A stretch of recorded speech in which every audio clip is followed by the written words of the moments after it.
Hello everyone. She is Anchal Bagga, our science teacher in IQS Learning Center. And he is Mr. Dheeraj Bagga, maths teacher. हम अपने institute पे सारे subject जो से हैं वो एक्सपेरिमेंटली करवाने की मैक्सिमम से मैक्सिमम कोशिश करते हैं ताकि बच्चों को कोई भी कंसेप्ट जो है वो क्रैम ना करना पड़े।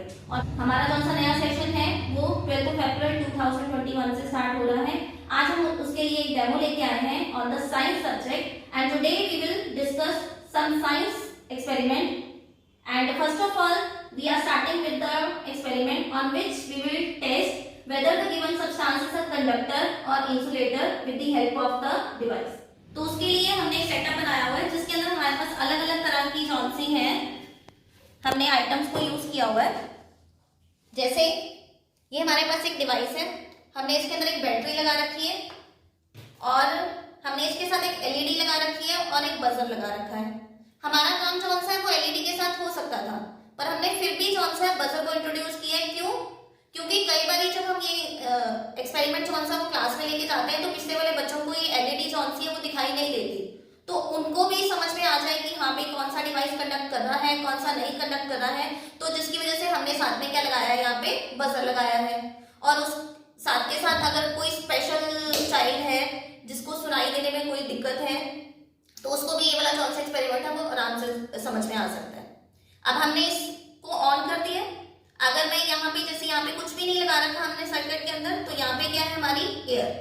अगर मैं यहाँ पे इस वायर का कनेक्शन लगाती हूँ तो हमारे पास ये बजर नहीं बज रहा, इसका मतलब this air is a insulator. पर अगर मैं यहाँ पे आयरन के साथ इसका कनेक्शन लगाती हूँ तो मेरे पास बजर की आवाज आ रही है, इसका मतलब आयरन इज अ कंडक्टर। अगर मैं यहाँ पे कॉपर के साथ इसका कनेक्शन लगाऊं फिर भी बजर बज रहा है, इसका मतलब ये भी क्या है, कंडक्टर। अगर मैं इस रबर बैंड के साथ कनेक्शन लगाऊं तो ना तो बजर बज रहा है ना एलईडी जल रही है, तो इसका मतलब ये क्या है हमारा इंसुलेटर। ओके, अब अगर मैं प्लास्टिक के साथ कनेक्शन लगाऊं तो प्लास्टिक भी क्या है हमारा एक इंसुलेटर। अगर मैं मैग्नीशियम के साथ लगा रही हूँ तो ये भी क्या है हमारा इंसुलेटर, क्योंकि ना तो एलईडी चल रही है ना बजर बज रहा है। तो इससे हम क्या समझ सकते हैं, ये हमारा एक तरह का टेस्टिंग डिवाइस हो गया जो हम 6th क्लास में पढ़ाते हैं कि कैसे हम एक टेस्टर बना सकते हैं जिससे हम चेक कर सकें कि हमारा जो सा गिवन डिवाइस है वो कंडक्टर है कि इंसुलेटर है। इससे हम जो सा है एक नया कंसेप्ट भी समझा सकते हैं, ओपन सर्किट के क्लोज सर्किट। अगर मैंने इस वायर को ऐसे पकड़ रखा है, कनेक्शन नहीं लगा रखा, तो ये हमारा क्या है ओपन सर्किट जिसमें करंट फ्लो नहीं कर रहा। पर अगर मैं इसको किसी कंडक्टर के साथ कनेक्ट कर देती हूँ तो अब मेरा बजर बज रहा है। तो ये हमारा किसका एग्जाम्पल है, this is the example of the close circuit. तो हम एक ही सेटअप से बहुत सारी चीजें समझा सकते हैं कि whether the device is a conductor और insulator, whether this is a close circuit और ओपन सर्किट। तो this concept we will study in the 6th to 8th section. Okay, now अब अगली एक्सपेरिमेंट पे चलते हैं। अगले एक्सपेरिमेंट में हम क्या करते हैं, इनर्शिया का कंसेप्ट उठाते हैं जो कि हम 9th क्लास के बच्चों को समझाते हैं। इनर्शिया के कंसेप्ट के अंदर हमने क्या किया, हमने कागज की हेल्प से क्या किया है, एक सॉलिड सा कार्डबोर्ड लिया है, उसकी हेल्प से हमने एक रोल बनाया है और उसके अंदर ये बॉटल साफ करने वाला या टेस्ट ट्यूब साफ करने वाला हमने एक ब्रश, अब मैंने इसको इस तरह से पकड़ा है। अब देखो हमारा जो सा ये ब्रश है ये नीचे है, पर मैं क्या चाहती हूँ कि ये ब्रश अपने आप ऊपर आ जाए बिना इस ब्रश को नीचे से पुश किए। तो इसको कैसे कर सकते हैं,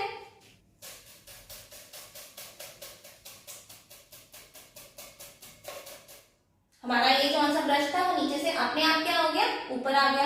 अब इसमें कंसेप्ट कौन सा लगा, इसमें हमारा कंसेप्ट लगा इनर्शिया ऑफ रेस्ट। कैसे, जब मैंने ब्रश को इसके अंदर डाला, अब मैं फोर्स लगा रही हूं किसके ऊपर, अपने हैंड के ऊपर, जिसकी वजह से क्या हो रहा है कि ये जो सी ट्यूब है जो मैंने कार्डबोर्ड की हेल्प से बनाई है, ट्यूब कहां जा रही है, नीचे की तरफ।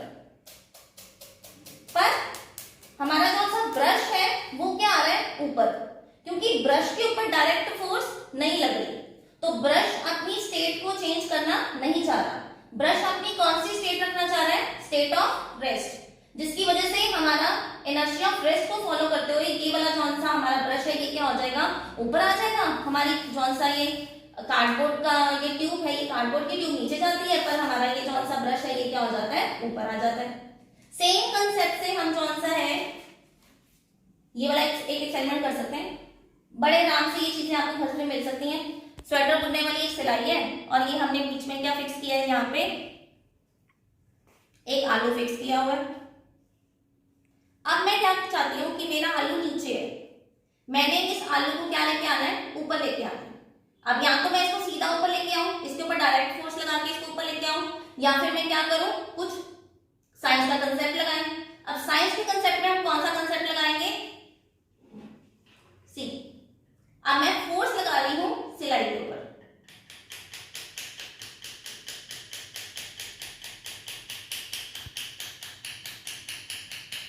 मैंने फोर्स किसके ऊपर लगाई, सिलाई के ऊपर।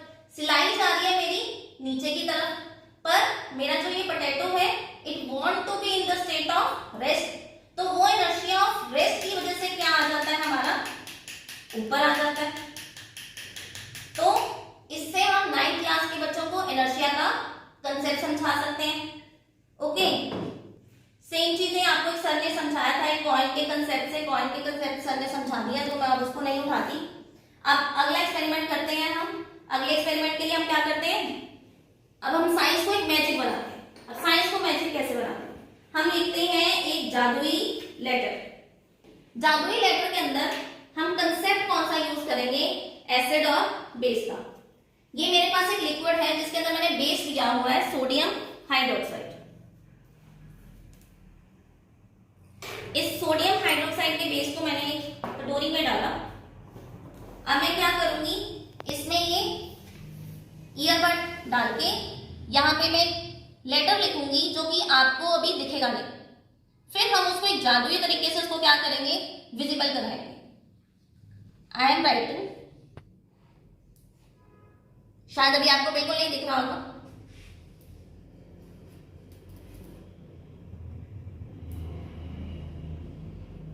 आजकल हमारे पास मैजिक पेन आते हैं जिसमें हम क्या कर सकते हैं, हम लिखते हैं पर हमें नजर नहीं आता, जिसको बच्चे बोलते हैं चीटिंग पेन।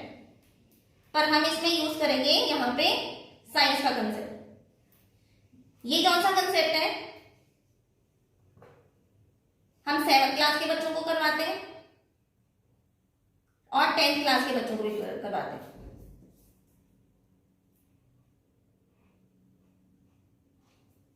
सी, अब मैंने क्या लिया, ये मेरे पास एक बॉटल है जिसमें क्या है, मेरे पास फिनोल्फिथलीन, और फिनोल्फिथलीन क्या है, हमारे पास एक सिंथेटिक इंडिकेटर। अब मैंने इसका कुछ सोल्यूशन कौन सा है वो किसमें डाला, मैंने एक कटोरी में डाला मैंने थोड़ा सा। अब मैं इसमें क्या करूंगी, कॉटन डिप करके इसके ऊपर क्या करूंगी, रब करूंगी। ध्यान से देखो,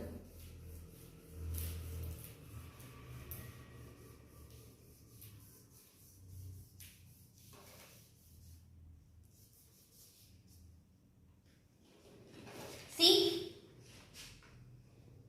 now you can, it is visible। ये क्या है हमारे पास, आई लव साइंस। और क्यों लव साइंस, इसमें कंसेप्ट कौन सा यूज हुआ, एसिड बेस और इंडिकेटर का कंसेप्ट यूज हुआ।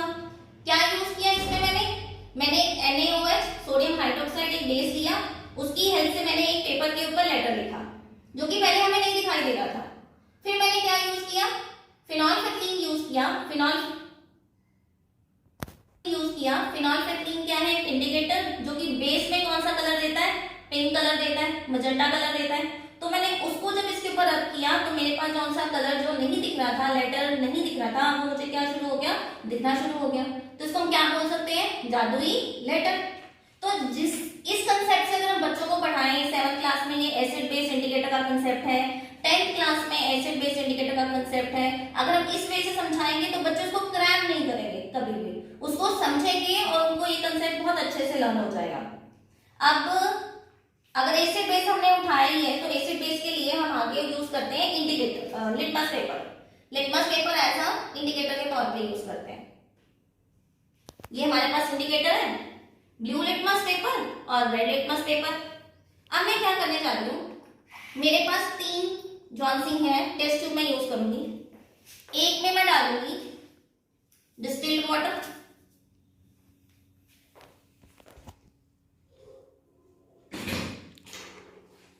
दूसरे के अंदर मैंने डाल दिया एक बेस सोडियम हाइड्रोक्साइड का,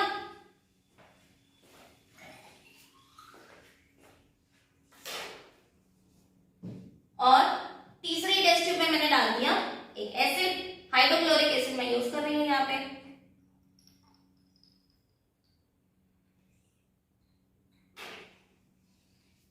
अब आप देख सकते हो कि मेरी ये तीनों टेस्ट ट्यूब बिल्कुल एक जैसी है। अब मैं इसको आपस में क्या कर देती हूँ मिक्स, मुझे ना पता चले कौन सा पानी है, कौन सा एसिड है, कौन सा बेस है। ओके, अब मुझे ये तीनों टेस्ट ट्यूब में से आइडेंटिफाई करना है कि मेरा कौन सा एसिड है, कौन सा बेस है और कौन सा मेरा नॉर्मल पानी है। और नॉर्मल पानी क्या होता है हमारा? न्यूट्रल, ना तो वो एसिड ना ही वो बेस। अब इसके लिए मैंने क्या उठाया, ब्लू लिटमस पेपर की स्ट्रिप उठाई। ब्लू लिटमस पेपर की जब मैंने स्ट्रिप उठाई, मैंने इसको पहले में डाला। ब्लू लिटमस पेपर ने अपना कलर चेंज नहीं किया। अब मैंने इसको दूसरी टेस्ट ट्यूब में डाला, इसने भी इसने यहाँ पे अपना कलर क्या कर लिया, यहाँ पे चेंज कर लिया। इसका मतलब क्या हुआ, ब्लू लिटमस पेपर कौन सा है ये रेड कलर में चेंज हो गया। तो इसका मतलब ये जो मेरी टेस्ट ट्यूब है इसमें क्या है, एसिड, क्योंकि जौन सा एसिड सब्सटेंस होता है वो ब्लू लिटमस पेपर का कलर किसमें चेंज कर देता है, हमारा रेड में चेंज कर देता है। तो ये मेरी टेस्ट ट्यूब फाइनल होगी कि ये मेरी टेस्ट ट्यूब क्या है, हमारी एसिड। तो इसको मैंने क्या कर दिया, यहाँ पे अलग कर दिया। अब मुझे देखना है कि इन दोनों में से कौन सा बेस है और कौन सा मेरा नॉर्मल पानी है।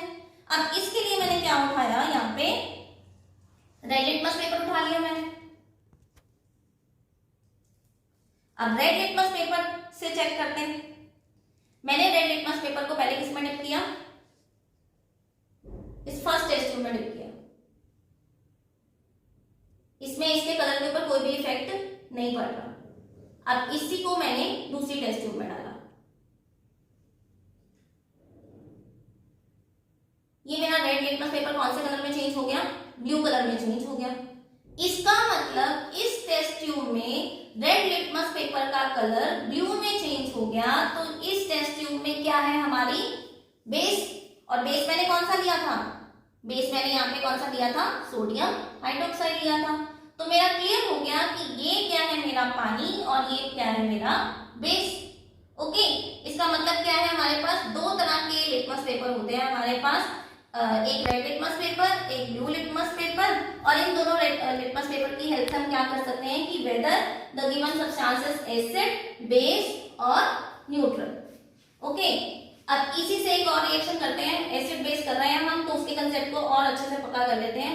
एसिड बेस का जब हम चैप्टर करवाते हैं तो उसके साथ साथ हम पहले टेस्ट एसिड बेस की प्रॉपर्टी बताते हैं, फिर हम क्या बताते हैं, उसके अंदर इंडिकेटर्स बताते हैं, और फिर लास्ट में हम बताते हैं न्यूट्रलाइजेशन रिएक्शन। अब ये एक्टिविटी हमारे स्टूडेंट्स ने बनाई है, जिसके अंदर हमने क्या किया है, एक प्लेन मिरर लिया है। प्लेन मिरर के आगे हमने एक चेस बोर्ड बनाया है, ताकि हम जौन सा है इसकी हेल्प से बच्चों को ये समझा सकें कि प्लेन मिरर जो इमेज बनाता है उसकी क्या प्रॉपर्टी होती है। अब मैंने क्या किया, हम ये प्रूव करेंगे कि कौन सा हमारे पास प्लेन मिरर जो इमेज बनाता है उसकी क्या क्या प्रॉपर्टी होती है। अब मैंने क्या किया, यहाँ से चेस बोर्ड के अंदर 1 2 3 4 4.5 बॉक्स पे मैंने क्या लगा दिया, यहाँ पे एक पिन लगा दी।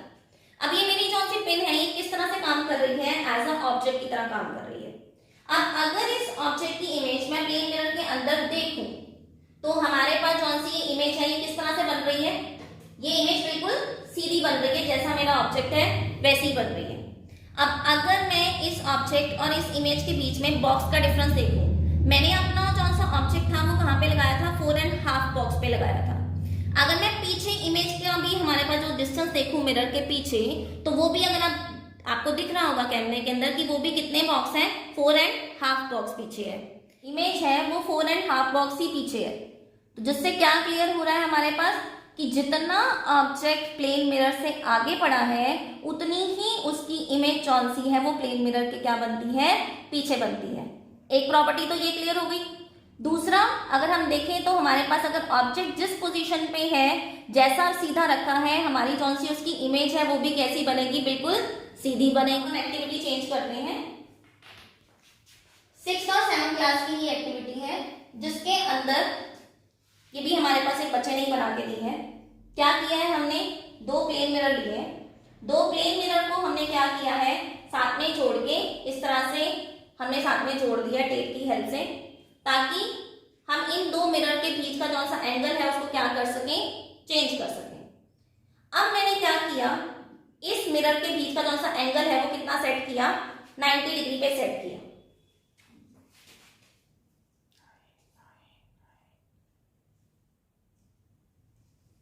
कितना सेट किया मैंने इन दोनों के बीच का एंगल, अगर हम यहां से इसका एंगल देखें तो मैंने कितने एंगल पे सेट किया है, 90 डिग्री पे सेट किया है। अब अगर मैं इस मिरर के सेंटर में क्या रख दूं, एक ऑब्जेक्ट रख दूं, और अगर ये ऑब्जेक्ट मैं रखूं तो इसके अंदर अगर मैं इसकी इमेजेस देखूं तो मेरे पास इमेजेस एक ना बनने की बजाय बहुत सारी इमेजेस बन रही हैं। तो ये कंसेप्ट हमारा कौन सा है, this concept is known as the multiple reflection, जिसकी वजह से हमारे पास कौन सी है, मल्टीपल इमेजेस कौन सी हैं वो फॉर्म होती हैं। अब हमें कैसे पता चलेगा कि यहाँ पे कितनी इमेजेस बन रही हैं? अगर आप देखो तो आपको देखने से कितनी इमेजेस नजर आ रही हैं, इट इज 3। एक यहाँ पे, एक इस मिरर में, एक पीछे यहाँ पे। कितनी इमेजेस है मेरी, 3 इमेजेस है। अब ये मुझे कैसे याद रहेगा कि हमारे पास कौन सी है, कितने एंगल पे कौन सी इमेज बनेगी। इसके लिए हमारे पास क्या है, एक फॉर्मूला होता है नंबर ऑफ इमेजेस निकालने का। वो फॉर्मूला क्या है हमारे पास, number of images is equal to 360 upon theta minus 1, जहां पे थीटा क्या है हमारा, एंगल बिटवीन द 2 मिरर्स, और एन क्या है हमारे पास, नंबर ऑफ इमेजेस। मैंने यहाँ पे कौन सा एंगल है वो कितना सेट किया है, 90। अब देखते हैं हमारे पास कौन सी नंबर ऑफ इमेजेस है वो कितनी निकल के आती है। 360 अपॉन 90 माइनस 1, कटिंग करेंगे तो ये आया हमारा 4 minus 1 that is equal to 3। तो हमारे पास यहाँ पे कौन सी नंबर ऑफ इमेजेस है वो क्या हो रही है, 3 बन रही है। और हमने देखा कि हमारे पास कौन सी नंबर ऑफ इमेजेस है वो भी क्या बन रही है, 3 ही बन रही है। अगर मैं एंगल चेंज करूं मिरर के बीच का तो हमारे पास कौन सी नंबर ऑफ इमेजेस है वो क्या हो जाएंगी, हमारी चेंज हो जाएंगी। जैसे फॉर एग्जांपल एक और करके देख लेते हैं कि हमने एंगल कौन सा है वो कितना सेट किया, 60 डिग्री पे सेट करेंगे अभी हम। तो 60 डिग्री पे हमारी कितनी नंबर ऑफ इमेजेस बनेगी वो चेक कर लेते हैं। कटिंग करके जब हमने सॉल्व किया तो ये हमारे पास क्या आ रहा है, 5। तो इसको प्रूव करते हैं कि क्या हमारा 60 डिग्री पे जो सी नंबर ऑफ इमेजेस है वो 5 बनती हैं कि नहीं बनती हैं। मैंने इसके एंगल को क्या किया, कम किया, और कितना किया, 60 डिग्री। अब इसके अंदर कौन सी मेरी, तो जैसे हमने अभी थ्योरेटिकली निकाला कि जब हम एंगल कौन सा है वो 60 डिग्री पे सेट करते हैं तो हमारे पास जो सी नंबर ऑफ इमेजेस है वो 5 बनती हैं। अब मैंने कौन सा अपने मिरर के बीच का एंगल है वो 60 पे सेट किया है और मैंने ऑब्जेक्ट अपना सेंटर पे रखा है। तो इसके अंदर देखो हमारे पास कितनी नंबर ऑफ इमेजेस बन रही हैं, 1 2, एक यहाँ पे कॉर्नर पे 3 4 एंड 5। तो हमारे पास जो सी नंबर ऑफ इमेजेस है वो कितनी बन रही है, 5। इसका मतलब जो हमारा थ्योरेटिकल हमने सीखा था वही हमने एक्सपेरिमेंटली क्या कर दिया, प्रूव कर दिया। तो अगर हम इसी वे से कौन सा है स्टूडेंट्स को थ्योरेटिकल और उसको एक्सपेरिमेंटली प्रूव करके दिखाएं तो वो चीज उनके दिमाग में एकदम से फिट हो जाएगी, वो कभी भी उस चीज को भूलेंगे नहीं और उनको साइंस कौन सी है वो क्या लगेगी, इंटरेस्टिंग लगेगी। तो हम साइंस को इस तरह से इंटरेस्टिंग वे से पढ़ाएंगे तो कभी भी स्टूडेंट्स हवा नहीं लगेगी, वो साइंस को क्या करेंगे, एक अपना इंटरेस्टिंग सब्जेक्ट की तरह डील करेंगे और उनके अच्छे मार्क्स भी आएंगे। तो आई होप कि जितनी भी मैंने एक्टिविटीज करवाई वो आपको अच्छे से समझ में आई होंगी। Thank you so much. I am Anchal Bagga from IQS learning centre.